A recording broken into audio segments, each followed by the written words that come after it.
अब आइए आपको चुनाव से जुड़ी हुई 20 सुपरफास्ट खबरें बताते हैं। यूपी विधानसभा चुनाव के रण में उतरने के लिए बसपा ने तैयारियां शुरू कर दी हैं। अमूमन घोषणा पत्र न जारी करने वाली बसपा इस बार चुनावी समर में घोषणाओं की झड़ी लगाएगी। बसपा इस बार चुनाव में रोजगार और विकास के मुद्दे पर जोर देगी। बसपा इस बार विधानसभा चुनाव अपने दम पर लड़ेगी। बसपा सुप्रीमो मायावती ने साफ कर दिया है कि वो किसी भी दल से गठबंधन नहीं करेंगी और 403 विधानसभा सीटों पर उम्मीदवार उतारेंगी। कांग्रेस सांसद राहुल गांधी ने देश में नौकरियों की स्थिति को लेकर केंद्र की नरेंद्र मोदी सरकार पर फिर से हमला बोला। राहुल गांधी ने ट्वीट कर कहा कि देश में नौकरियां ही नहीं तो फिर क्या रविवार क्या सोमवार। राहुल गांधी ने कहा कि बीजेपी सरकार का विकास मॉडल ही ऐसा है कि रविवार सोमवार का फर्क खत्म हो गया है। सपा प्रबुद्ध वर्ग सम्मेलन का दूसरा चरण शुरू कर चुकी है। सम्मेलन के दूसरे चरण की आज औरैया से शुरुआत हुई। सीएम योगी आदित्यनाथ ने 3 जिलों का दौरा किया। इस दौरान सीएम योगी ने संत कबीरनगर, गोरखपुर और कुशीनगर जिलों का दौरा किया, जहां संत कबीरनगर में सीएम योगी ने जिला कारागार का लोकार्पण किया। संत कबीरनगर में सीएम योगी ने कहा कि नवनिर्मित जेल 126 करोड़ की लागत से बना है।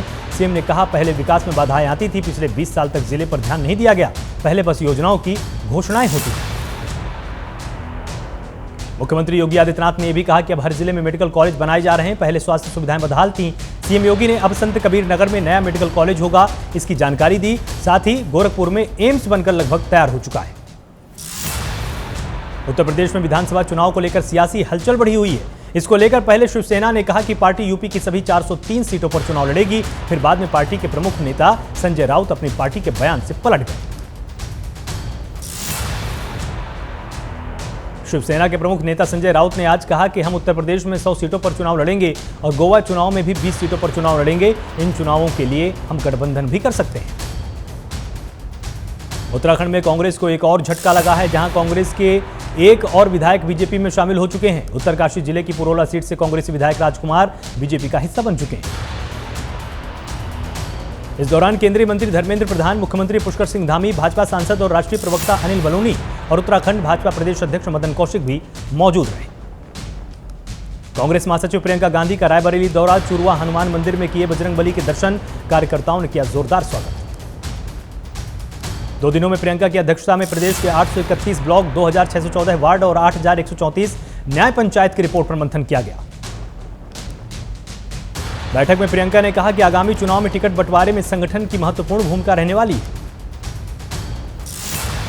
प्रियंका ने कार्यकर्ताओं से कहा कि चुनाव करीब है, दिन रात मेहनत करें। प्रियंका ने जोनवार समीक्षा के दौरान पदाधिकारियों से आगामी रणनीति पर विचार विमर्श करने के लिए कहा।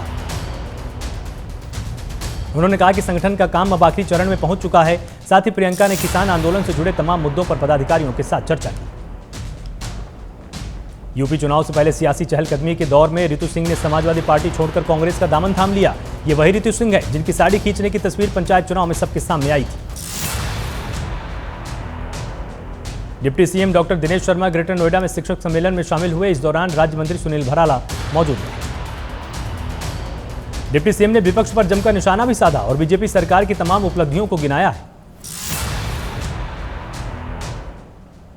पूरे बुलेटिन में फिलहाल इतना ही। आप लगातार जुड़े रहिए प्राइम न्यूज के साथ। नमस्कार।